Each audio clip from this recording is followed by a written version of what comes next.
দুনিয়াবাসী তোমরা কেউ নামাজ রোজা ও কোরআন পড়া ছেড়ো না।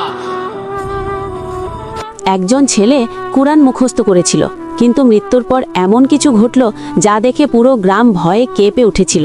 একদিন ছেলেটি মারা গেল। গ্রামের মানুষ তাকে খুব ভালোবাসত।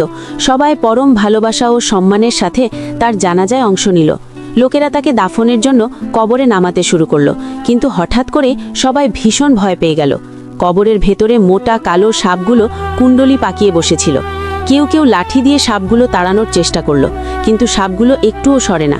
ভয়ে কবরটি জোর করে বন্ধ করে দেওয়া হলো এবং অন্য জায়গায় নতুন কবর খনন করা হলো। কিন্তু সেখানে গিয়েও দেখা গেল সাপগুলো আগেই ভেতরে বসে আছে, যেন কারোর জন্য অপেক্ষা করছে। এবার ইমাম সাহেব পরিবারের দিকে তাকিয়ে প্রশ্ন করলেন, এই ছেলেটি কে ছিল? সে কি এমন ভুল করেছে? এই কথা শুনে ছেলেটির বাবা অঝরে কাঁদতে শুরু করলেন। তিনি বললেন, হুজুর, আমার ছেলে কুরআনে হাফেজ হওয়া সত্ত্বেও কুরআন ভুলে গিয়েছিল। সে নামাজ পড়তো না, রোজা রাখতো না, বছরের পর বছর কুরআন স্পর্শও করেনি। লোকেরা তাকে হাফিজ বলতো, কিন্তু কেউ জানতো না সে কুরআন থেকে কত দূরে সরে গিয়েছিল।